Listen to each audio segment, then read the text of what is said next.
Dengan kasus ini sampai dengan vonis bebas Haris Fathia itu membuktikan bahwa bisnis militer di Papua itu betul-betul ada, nyata, fakta untuk eksploitasi sumber daya alam. Supaya publik Indonesia itu belajar untuk kasus Papua, jangan dapat berita sedikit-sedikit saja. Jadi mereka harus tahu bahwa dropping militer yang sangat besar ke Papua itu dalam rangka kepentingan ekonomi bisnis. Dan sidang ini membuktikannya, dan itu membawa kebaikan, itu membawa bukti bahwa apa yang orang Papua bicara itu terbukti pada sidang ini. Begitu, Kak. Jadi proses persidangan ini sebenarnya menjadi pelajaran yang sangat penting bagi kita orang di Papua. Karena yang kita saksikan tiap hari di kampung-kampung adalah ada militer yang datang, kemudian ada kontak senjata antara militer dengan orang atau organisasi yang juga pegang senjata TPNPB, kemudian ada orang-orang yang harus keluar dari kampungnya, tapi ada proses tambang yang berjalan tanpa orang Papua pemilik tempat itu betul-betul sadar apa yang sedang terjadi di wilayahnya, bahwa ada dropping pasukan yang sangat besar itu sebenarnya untuk mengamankan areal pertambangan. Itu kita sama sekali tidak mengerti, kita tidak tahu, kita hanya tahu bahwa ini karena dinilai tidak aman, makanya pemerintah Indonesia kirim militer banyak-banyak ke sini.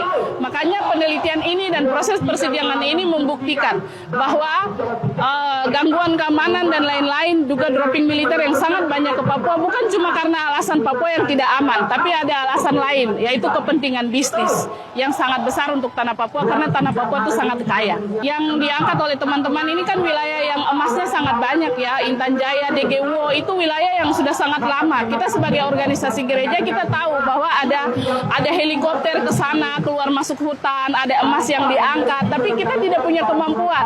Bagaimana cara melawan ini, melawan sistem yang mencuri emas, legal maupun tidak legal, itu kita tidak punya kemampuan sampai ke situ, di Sungai DGWO dan sekitarnya. Dengan sidang ini orang jadi tahu bahwa ternyata ini sudah bertahun-tahun orang mengeruk kekayaan alam, mengambil keluar emasnya seperti itu, dan ternyata ada banyak sekali perusahaan, termasuk ada militer di balik perusahaan-perusahaan itu. Yeremia, almarhum Yeremia, ya saya yakin dia lagi bersyukur di sana karena hari ini terbukti bahwa yang dia bilang bahwa ini militer di sini untuk kepentingan apa, kita tidak punya ini untuk kepentingan mengamankan, itu terbukti dalam proses hari ini. Dan karena wilayahnya yang kaya akan emas lah, membuat keluarganya menjadi korban, keponakannya diculik dan dia sendiri mati dibunuh. Ya, saya pikir yang paling masalah adalah orang-orang serakah di Republik ini, Kaleksi, orang-orang yang sangat serakah, dan celakanya orang-orang serakah itu adalah mereka yang punya kekuasaan, mereka yang punya jabatan, mereka yang punya kuasa, dan itu semakin memperparah kita, apalagi masyarakat adat yang hanya bisa bilang ini tanah saya. Kalau mau ambil kekayaan, bunuh saya, hanya bisa seperti itu. Dan kalau orang di Papua dibunuh hari ini karena mempertahankan tanahnya, orang di Jakarta tidak tahu. Itu fakta-fakta yang sangat jauh dari kenyataan publik Indonesia.